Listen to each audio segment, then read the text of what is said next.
कुंडलिकावरती हरी विठ्ठल श्री ज्ञानदेव तुकाराम ज्ञानेश्वर महाराज की जय, तुकाराम महाराज, सद्गुरु दादा महाराज, अप्पा महाराज, बाबा महाराज की जय। नमो विशदबोध विदग्धा विद्यारविंद प्रबोधा पराप्रमेय प्रमदा विलासिया, नमो संसार तव सूर्य अपरमित परमवीर्या तरुण तरुर्या लालन लीला, नमो जगदखिल पालना मंगळमणी निधाना सज्जन मन चंदना आराध्यलिंगा, नमो चतुर चित्त चकोर चंद्रा आत्मानुभव नरेंद्रा श्रुतिसार समुद्रा मन्मथ मन्मथा, नमो सुभाव भजन भाजना भवेद कुंभ भंजना, विश्वोद्भव भुवना श्री गुरुराय तुमचा अनुग्रह गणेशु, जय दे आपुला सौरसु तै सारस्वती प्रवेशु, बाळकाई हाती जी दैविकी उदार वाचा, जय उद्देश देना भिकाराचा तव नवरस शुदाब्दीचा ठावला भे, आपुलिया स्नेहाची वागेश्वरी जरी मुखिया ते अंगीकारी, तो वाचस्पदेसी करी प्रबंध होडा, हा दिठवा जावरी झळके की हा पद्म करू माथा पारुके, तो जीवची परितुके महेशेशी, एवढे जे महिमेचे करणे ते वाचा बळे वाणुमी कवणे, काय सूर्याची अंगा उठणे लाविज तसे, केवता कल्पतरुवरी फुलोरा, काही सेनी पाहुणे रूप क्षीरसागरा, कवणे वासी कापुरा सुवासुदेव, चंदना ते काय सेनी चर्चावे, अमृता ते केवते रांधावे, गगनावरी उभवावे घडे केली, तैसे श्री गुरुचे महिमान, आकळिता के असे साधन, ते जाणून निम्यान मन निवांत केले, जरी प्रज्ञेचे न्याथिलेपणे श्री गुरु सामर्थ्या रूप करू म्हणे, तरी ते मोठिया भिंग देणे तैसे होईल, साडे पंधरिया रजतमणी तैसी स्तुतीची बोलणी, उगयाची माथा ठेविजे चरणी हेची भले, कुंडलिकावरती हरी विठ्ठल श्री ज्ञानदेव तुकाराम ज्ञानेश्वर महाराज की जय, तुकाराम महाराज, सद्गुरु दादा महाराज, अप्पा महाराज। माऊली महावैष्णव ज्ञानेश्वर भगवान आणि भगवान प्रभू गोपाल कृष्णजींनी अर्जुनाला मोठ्या आवडीने गीता सांगितली। आज परम पावन दिवस कार्तिकी एकादशी, काही योग एखाद्या वेळेसच येतात आणि काही योग पुन्हा पुन्हा येतात। तुम्ही म्हणाल पुन्हा पुन्हा येतो तो योग का? हेच भक्तीचं संतांचं कौशल्य भाग्य, तुमचा आमचा आपण म्हणतो ना बोनस आहे। संतांनी जी पायवाट घालून दिली त्याच्यामध्ये एकदा नाही तर पुन्हा पुन्हा तुमचं भाग्य उजळायला तुम्हाला वाव आहे। आणि म्हणून आजचा परम पावन दिवस एकादशीचा, आषाढी कार्तिकी विसरू नका मध्ये सांगत असे गुज पंढरीला, आणि हे गुज जो उराशी बाळगतो तोच वारकरीचा। ते जे गुज आहे त्या गुजाला प्रत्यक्षीकरण देतो तो वारकरी, वीर वारीकर पंढरीचा। ज्ञानदेवे रचला पाया, कशाचा पाया रचला? महाराज नेहमी सांगतात, वीट जिथे भिरकावली तिथे संप्रदायाचा पाया, पण आध्यात्मिक विचाराचा बैठकीचा पाया ज्ञानेश्वर महाराजांनी रोवला। वारी माऊलीच्या आधीपासून चालू होती, आजोबा वारी करत होते, पण त्याला एक साचेबद्धपणा, आणि तो साचा असा होता, त्या साच्याचा व्यासंगच मोठा होता, त्या साच्यामध्ये सगळे मावतात असा साचा। नाहीतर साचा असा असतो की विशिष्ट पद्धतीनेच जे काही त्या यंत्रातून बाहेर पडतं ते पडतं. पण हा साचा असा आहे की त्या साच्यातून सर्व विश्व निर्माण झालं. आणि त्या विश्व निर्मितीची बैठक ज्यांनी आत्मसात केली ते ज्ञानेश्वर महाराज.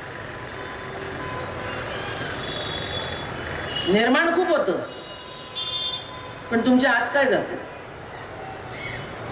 तुम्ही काय घेऊ शकता, तुम्ही किती पचवू शकता, तुमची व्याप्ती किती असू शकते. म्हणून जागृती, स्वप्न, सुषुप्ती आपण जे म्हणतो, अगदी सुषुप्ती जाऊ द्या, पण जागृत अवस्थेत तर आहेच आहे, पण स्वप्न अवस्थेत सुद्धा हेच वाटतं की या संप्रदायाशिवाय परत जन्म कुठेही नको. आणि त्याच्याही पेक्षा अजून त्याला साचा द्यायचा. मगाशी शब्द वापरला तसा. आत्ताच दिवाळी झाली, चकल्या आहेत, करंजे आहेत, करंजीला सुद्धा साचे आहेत. पहिले कानवले होते, पण आता साचा आला. म्हणून काय सांगत होते, त्याला सुद्धा साचा आहे, या विचाराला साचा आहे. पण तो साचा असा आहे की जो साचा आहे ना, सत्य साच खरे, सत्य ज्ञानानंद गगनाचे प्रावरण, नाही रूप वर्ण गुण देते. आता खरंच नाही रूप वर्ण गुण देते. तो हा रे श्री हरी पाहिला डोळे भरी, पाहता पाणी दुरी सारुण्या. आणि तो जो हरी पाहिला तो मूर्तीत साकार इथे बघायचा, पण त्याची व्यापकता जर का बघायची असेल तर इथे बघायची. म्हणून म्हटलं ना, साचा कसा आहे, हा साच्याला सगळ्यांना सामावून घेणार. म्हणून बैठक कशाची, स्त्री शूद्र अंत्य जन आदी करोनी वेश्याही, या सर्वांना इथे येण्याचा अधिकार आहे. स्वतःच्या जीवनाचा कल्याण घेण्याचा, करून घेण्याचा अधिकार आहे. सोपं समजू नका. या एका मुद्द्यावर भारताची बैठक बसलीही आणि भारताची बैठक विस्कळीतही होऊ शकते. ते म्हणाल काय नवीन सांगता, सकाळी महाराजांनी तेच सांगितलं, काल तेच सांगितलं, दरबारीत तुम्ही तेच सांगता, ते आत्ता काय सांगता, सकाळ दुपार संध्याकाळ भातच खाता ना. पण सकाळचा भात वेगळा होतो, संध्याकाळचा भात वेगळा होतो. भात तोच आहे, चपाती तीच आहे, कोबी तीच आहे, बटाटा तोच आहे, फ्लावर तेच आहे, पण कुठल्या पद्धतीने ते पुढे येतो. अजून एक गंमत, कदाचित एखादी भाजी एखाद्या पद्धतीनेच तुम्ही आम्ही करायला जात असतो, पण होते का हा प्रश्न आहे. एकच बाई बटाट्याची भाजी करते ना, आठवड्याने नवरा म्हणतो मागच्या वेळेला केली ना तशी कर, पण तोच म्हणतो तशी नाही झाली. आता महाराज दृष्टांत आईचा देतात, बायकोने आमटी केली आईच्या हातची, मग बायकोला सांगतो माझ्या आईसारखी तशी नाही झाली. ठीक आहे, तशी नाही झाली आईसारखी, पण तुझ्यासारखी तरी तुझी झाली का. आपल्या विचारासारखा तरी ठामपणा, आपण जो विचार मांडतो त्याचा ठामपणा आपल्यात तरी राहतो का. मग ज्यांनी विचाराची बैठक परिपक्व केली, त्या विचाराला जोड अध्यात्माची होती. म्हणून विवेक सागर सखा माझा ज्ञानेश्वर. आणि अशी जेव्हा जडणघडण झाली तेव्हा खट नट यारे शुद्ध होऊन जारे, दौंडी पिटी फावे चोखा. म्हणून इतिहास असा आहे आपला. व्यासंग खूप मोठा, ऋषी मुनी जपी तपी अहो 10,000 वर्ष का किती हजार वर्ष माहिती नाही. म्हणून पहिली आध्यात्मिक बैठक होती, ज्ञान होतं. मी कोण, केन, म्हणून केन उपनिषद. कळलं की नाही, मी कुठून आलो, मी कसा. राम अवतारापासून सुरू झालं जवळ येणं, नाही तर माकडं होते. कळलं की नाही. मग माकडाची शेपटी गेली. पहिले आपण कोण होतो, वानर होते. मारुतराय कोण होते, पहिला भक्त, कळलं की नाही? दास रामाचा हनुमंत नाचे. कोण होते? वानर योनी होते. त्या वानर योनीमध्ये सुद्धा भक्ती प्रगट झाली. आणि दास्य भक्तीचं उदाहरण जर का द्यायचं असेल तर ते मारुतरायाचं म्हणून दिलं जातं.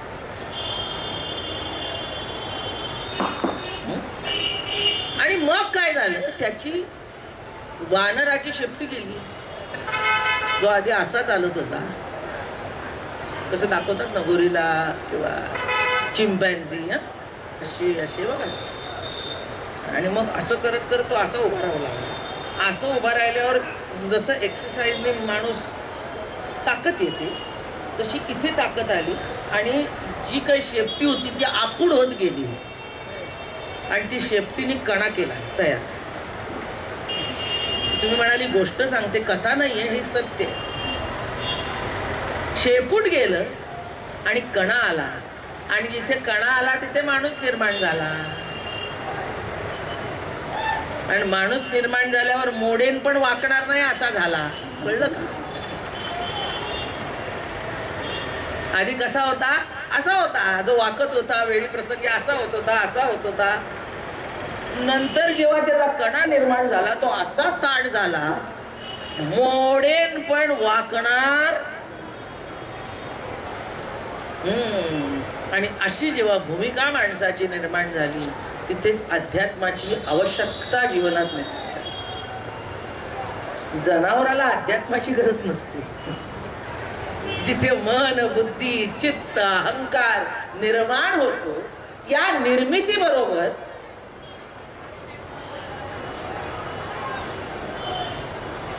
तुम्हाला तुमचे साचे ऍडजस्ट करावे लागतात. ते ऊसाचा चरखा तिथेच आहे बघा गुराळ. त्याचे दोन असतात, एक असा चालतो आणि एक असा चालत असतो. घाणे बिणे बघा. मग एक असा चालतो ना आपल्याला वाटतं एक असा चालतो आणि एक असा चालतो, असं कसं होतं? तसं मन, बुद्धी, चित्त असंच हाताळावं लागतं. एक असं चालतं, एक असं चालतं आणि असं करत करत त्यातनं रस पडत असतो. तुम्ही म्हणाल नुसतं असं होतं आणि रस पडतो, नाही हो. काय काय ठिकाणी घड्याळ उघडून बघा, हे आहे ना, त्याचं पाठचं उघडून बघा डबी. त्याला 3-3 चक्र असतात आणि ती 3 चक्र एका वेळेला सॉकेटमध्ये बसत असं असं अशी निघतात. तसं आपलं मन, बुद्धी, चित्त 3 ठिकाणी चालत असताना सुद्धा एक केंद्रबिंदूच्या ठिकाणी एकत्रीकरण होऊन असं असं होत असतं. आणि असं जेव्हा होतं आणि ते एका केंद्राला येऊन जेव्हा पोचतं मन, बुद्धी, चित्त, तिथेच अध्यात्म, भक्ती, भाव, ज्ञान असं एकत्र येऊन संत विचाराचं मिश्रण एका बिंदूवर येऊन. कळलं काय सांगितलं? काय सांगितलं नीट ऐका. घड्याळ आहे ना, हे घड्याळ, याचा पाठचा भाग उघडा, त्याच्यामध्ये 3 चक्र दिसतात तुम्हाला आणि त्याला असे आरे असतात. असे असे होत जातात, असे असे होत जातात ऊसाच्या चरख्याचं आणि एका पॉइंटवर एकत्र येतात. म्हणून संत काय करतात? 3 दिशेनी धावणाऱ्या 3 गोष्टी आपल्या शरीरातल्या एकत्र करून, काय एकत्र करून त्याचा एक बिंदू असा येतो की तुम्हाला वेगळ्या विश्वात घेऊन जातो. कळलं की नाही? जसा सेकंदचा काटा, तासाचा काटा, कळलं की नाही? 1 तास दाखवतो, सेकंद दाखवतो, मिनिट दाखवतो. हे 3 काटे एकत्र करून टाइम नसतो. तसं मन, बुद्धी, चित्त याचं एकत्रीकरण करून माणसाचं जीवन घडत असतं. म्हणून अध्यात्म काय आहे? ज्ञानेश्वर महाराजांनी काय केलं? जगताचा अभ्यास केला. म्हणून सकाळ महाराजांनी नाही काल सांगितलं कीर्तनात मला वाटतं, अभ्यास करण्याची गरज नाही, जीवनाकडे बघा आज अभ्यास आहे. पुस्तकं कुठून आली? पुस्तकं वेगळी नाही, जीवनाचा अभ्यास करूनच पुस्तकं लिहिली गेली. म्हणून जो जीवनाचा अभ्यास करतो त्याला वेगळं पुस्तक वाचण्याची गरज नाही. म्हणून ज्ञानेश्वर महाराजांनी वेदशास्त्राचा अभ्यास केला, पण तुकाराम महाराजांनी फक्त भागवत वाचलं 1000 वेळा आणि विठ्ठल विठ्ठल म्हटलं, बाकी काहीच नाही केलं. मग त्यांना वाटले, विचारले प्रश्न, तुम्ही काय पंडित आहात का शास्त्री आहात का कोण आहात? ते म्हणाले, अरे मला माहित नाही मी कोण आहे. कळलं की नाही? मी सामान्य कुळात जन्माला आलो, शूद्र वंशी जन्मलो म्हणून तंबे मोकळी. सामान्य कुळात माझा जन्म आहे आणि असं करून स्वतः देह धारण करून स्वतः त्या अवस्थेत जाऊन माणसाची जी काही चलन आहे, माणसाची वागणं आहे, त्याचा अभ्यास करून हे निर्माण झालं.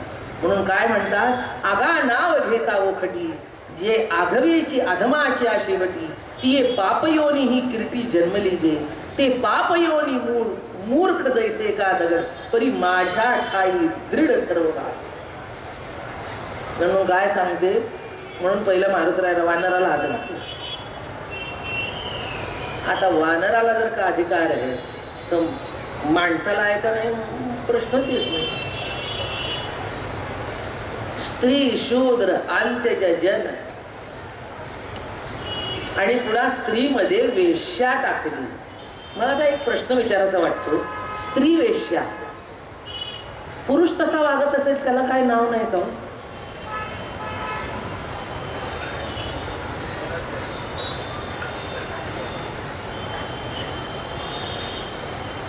कळलं की नाही? म्हणजे माणसाची थाटणी कशी आहे.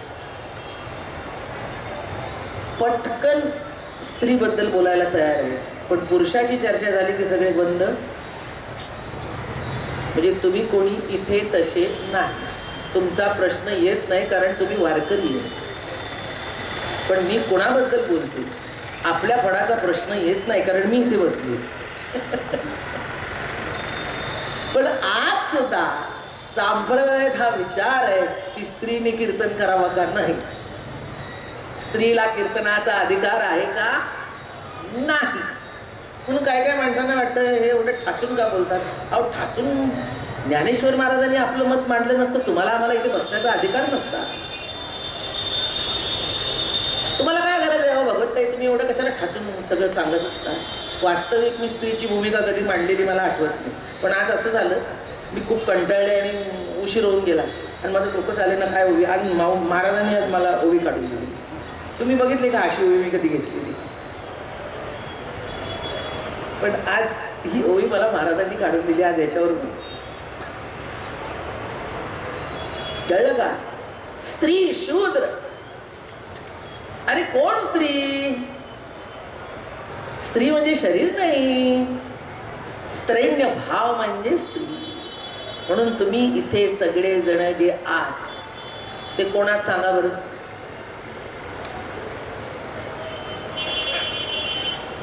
तुम्ही सगळे कोण बसला इथे? सगळे पुरुष आहात.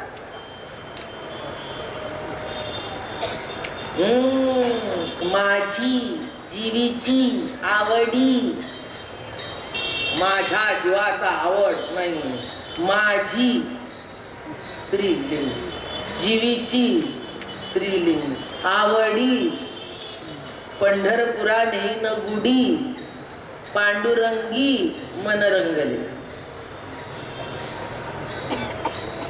कळलं काय सांगितलं ते? म्हणून त्या दृष्टीने कधी विचारच करत नाही ते वस्तू ना, कधी स्वतःला एवढं हलकं समजलं. जो व्यक्त ज्याच्यातून ईश्वरी सत्ता प्रकाशित होते, व्यक्त होते, तो व्यक्ती, त्या व्यक्तीमध्ये स्त्रीही आली, त्या व्यक्तीमध्ये पुरुषही आला. कळलं? त्या व्यक्तीमध्ये शूद्रही आला, वैश्यही आला.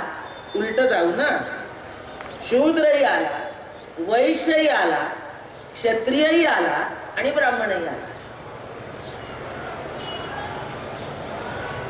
ब्राह्मण क्षत्रिय वैश्य शूद्र नाही. ज्ञानेश्वर महाराजांनी कसं सांगितलं? स्त्री शूद्र आणि त्याचे जे ना आधी म्हणजे पहिली स्त्री आणि शेवटची हीन स्त्री आणि त्याच्यामध्ये सगळ्यांना घातलं.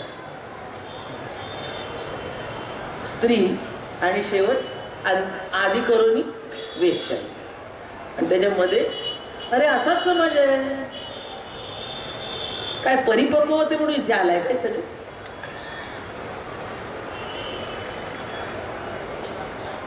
अहो ज्ञानेश्वर महाराज, तुकाराम महाराज आधी सोडा. देवळात माणूस का जातो पहिलं मला सांग.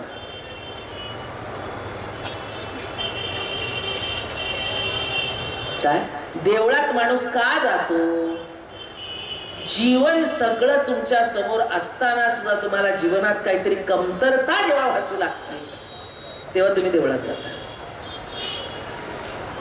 म्हणून कमतरतेतून निर्माण झालेला परमार्थ वेगळा आणि जीवीच्या आवडीतून निर्माण झालेला परमार्थ वेगळा.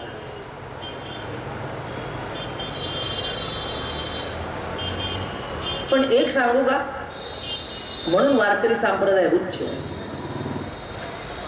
जो मोल मजुरी करतो ना, जो साध्या भाकरीचा तुकडा 4 दिवसाची भाकरी शिदोरी बांधून येतो आणि झाडाखाली बसून खातो, संध्याकाळच्या कीर्तनाची परत वाट बघून सकाळी होईल. हे ज्ञानेश्वर महाराजांनी जो पाया रचला त्याची साक्ष तिथे बघताना नाही. मग अशी मी 10 वाजता बाहेर आले, अशी तिथे 11 वाजता काहीतरी बघायला बाहेर आले आणि तेव्हा इथे कितीतरी, आणि काल पण कितीतरी असा घोळका होता 100-150 लोकांचा आणि असं चौपदरी फडकं होतं आणि त्याच्यात भाकरी आणि खरडा होता आणि तो खरडा भाकरी मोरून आनंदाने खात होते आणि आशे खात नव्हते, हे घ्या हे घ्या, तुम्ही आम्ही खेळी मेळी गदारोळी आनंदी.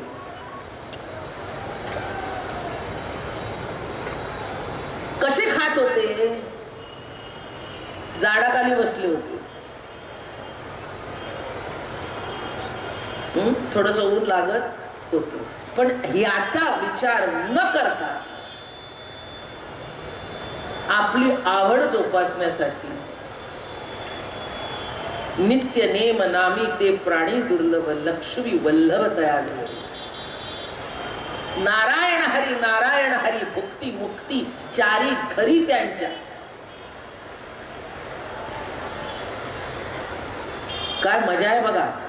काय असतं कधी कधी आपली श्रीमंती आपल्याला कळत नाही.